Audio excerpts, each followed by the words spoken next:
Di era globalisasi ini, penyebaran informasi dapat dengan mudah karena teknologi internet. Bahkan penyebar luasan berita tidak hanya satu arah sifatnya. Orang yang notabene bukan merupakan wartawan atau orang yang bekerja di dunia jurnalistik pun dapat bertindak sebagai seorang wartawan. Akibatnya, banyak ruang-ruang yang tidak terkontrol dan sering menyebabkan percekcokan atau kesalahpahaman di antara masyarakat. Istilah citizen journalism mungkin sudah tidak asing lagi di telinga kita. Mereka bukanlah pekerja jurnalistik atau seorang jurnalis, melainkan hanya masyarakat biasa yang menyebarkan berita kepada masyarakat yang meniru cara kerja jurnalistik. Oleh sebab itu, penting sekali untuk membedakan antara wartawan yang memiliki tugas sebagai jurnalis dan masyarakat biasa yang ikut-ikutan meniru cara kerja dari wartawan.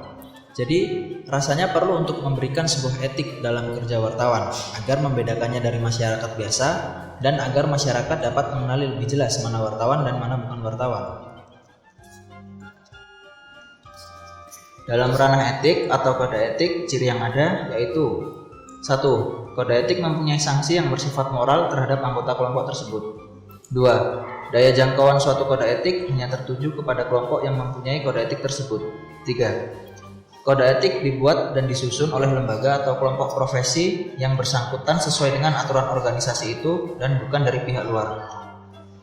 Kode etik memiliki ruang lingkup yang lebih luas dari hukum. Hukum adalah skup terkecil dari kode etik. Jadi, ketika hukum dilanggar, maka dengan sendirinya kode etik juga dilanggar. Namun belum tentu sebuah kode etik yang dilanggar juga dapat melanggar hukum. Di Indonesia, kode etik jurnalistik sendiri dirumuskan oleh 29 organisasi wartawan dan organisasi pers pada tanggal 14 Maret tahun 2006 di Jakarta. Kode etik jurnalistik ini tertuang dalam lampiran surat keputusan Dewan Pers nomor 03-BP-3-2006 tentang kode etik jurnalistik pada tanggal 24 Maret tahun 2006. Terdapat 11 pasal dalam kode etik jurnalistik yang mengatur kerja wartawan di Indonesia.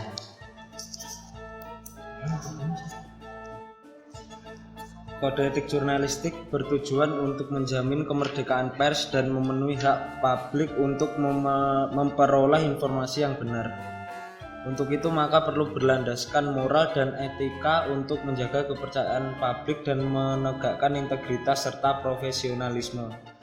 Adapun kode etik jurnalistik itu mengatur 1. Wartawan Indonesia bersikap independen, menghasilkan berita yang akurat, berimbang, dan tidak beritikat buruk. Kedua, wartawan Indonesia menempuh cara-cara yang profesional dalam melaksanakan tugas jurnalistik. Yang ketiga, wartawan Indonesia selalu menguji informasi, memberitakan secara berimbang, tidak mencampurkan fakta dan opini yang menghakimi, serta menerapkan asas praduga tak bersalah. Keempat, wartawan Indonesia tidak membuat berita bohong, fitnah, sadis, dan cabul. Yang kelima, wartawan Indonesia tidak menyebutkan dan menyiarkan identitas korban kejahatan asusila dan tidak menyebutkan identitas pelaku kejahatan. Keenam, wartawan Indonesia tidak menyalahgunakan profesi dan tidak menerima suap. Ketujuh, wartawan Indonesia memiliki hak tolak untuk melindungi narasumber yang tidak bersedia diketahui identitasnya maupun keberadaannya, menghargai ketentuan embargo, informasi latar belakang, dan off the record sesuai dengan kesepakatan. Yang kedelapan, wartawan Indonesia tidak menulis atau menyiarkan berita berdasarkan prasangka atau diskriminasi terhadap seseorang atau dasar perbedaan suku, ras, warna kulit, agama, jenis kelamin, dan bahasa, serta tidak merendahkan martabat orang lemah, miskin, sakit, cacat jiwa, atau cacat jasmani. Yang kesembilan, wartawan Indonesia menghormati hak narasumber tentang kehidupan pribadinya, kecuali untuk kepentingan umum. Yang ke-10, wartawan Indonesia segera mencabut, meralat, dan memperbaiki berita yang keliru dan tidak akurat disertai dengan permintaan maaf kepada pembaca, pendengar, dan pemirsa. Yang terakhir, wartawan Indonesia melayani hak jawab dan hak koreksi secara proporsional. Semua pasal tadi perlu diterjemahkan atau ditafsirkan lagi karena semua itu masih bersifat abstrak.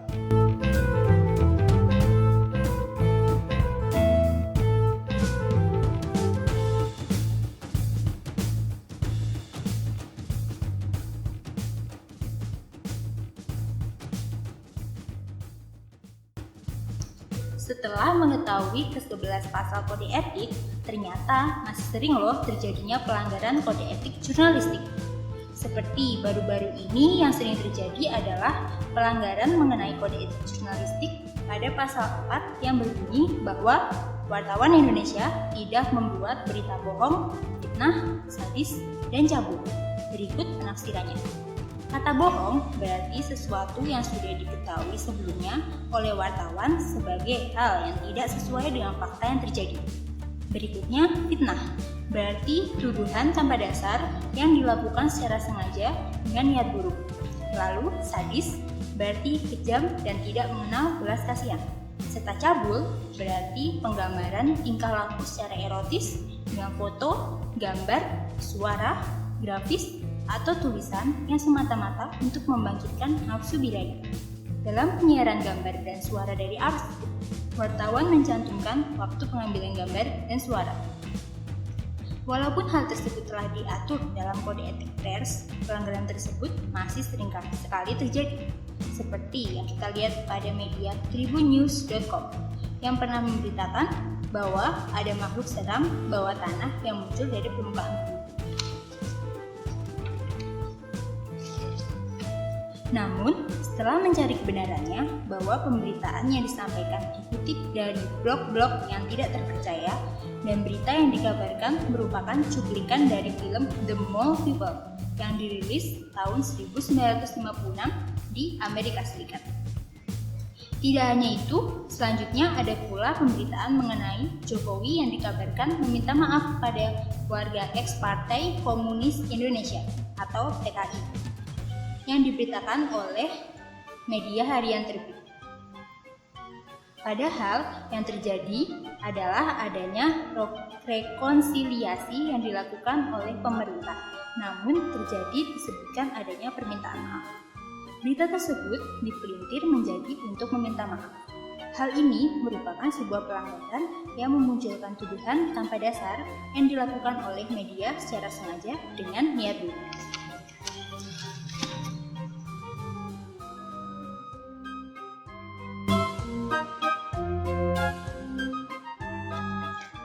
Berita media online lainnya seperti dari Berita Terkini Indonesia juga melakukan pelanggaran kode etik.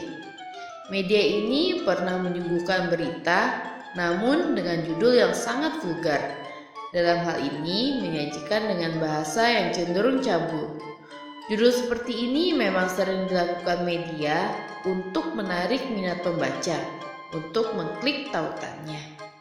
Banyak wartawan yang melakukan dengan sadar maupun tidak sadar bahwa dengan cara tersebut mereka sudah melanggar kode etik. Ternyata tidak hanya media online dan media cetak saja yang melakukan pelanggaran kode etik jurnalistik. Hal serupa juga dilakukan oleh media televisi, seperti yang dilakukan dalam pemberitaan teror bom Sarinah oleh TV One. Tanpa konfirmasi lebih lanjut, TV One mengabarkan terjadinya ledakan kembali di 3 tempat yang berbeda, yakni Slipi, Kuningan, dan Cikini. Pada peristiwa itu, TV One memberikan pemberitaan yang salah. Memang di sosial media diberitakan adanya ledakan lagi di ketiga tempat tersebut. Namun sebenarnya terjadi hanya berada di satu tempat, yaitu kawasan Sarinah, Jakarta Pusat. Ini merupakan pelanggaran kode etik dengan adanya berita yang tidak akurat, yang berujung pada kebohongan dan merugikan banyak pihak.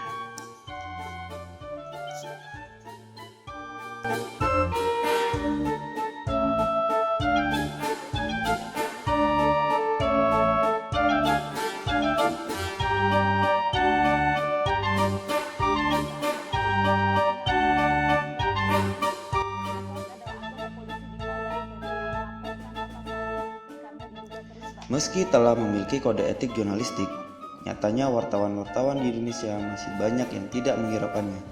Hal ini menyebabkan banyaknya pemberitaan-pemberitaan yang tidak akurat oleh media. Ujung-ujungnya, banyak masyarakat yang kini kurang percaya kepada pers di Indonesia. Pelanggaran-pelanggaran etik yang dilakukan oleh wartawan tersebut dicatat dan ditindak oleh Dewan Pers. Namun, ketika itu menyangkut mengenai siaran di televisi, pihak yang menindak adalah Komisi Penyiaran Indonesia atau KPI. Jadi, pelanggaran hukum yang dilakukan oleh wartawan atau media pers tersebut bisa dikatakan melanggar kode etik. Karena kode etik menyangkut etika, dan etika sifatnya lebih luas dan abstrak daripada hukum. Sehingga ketika wartawan melanggar hukum, sudah pasti wartawan tersebut telah melanggar kode etik.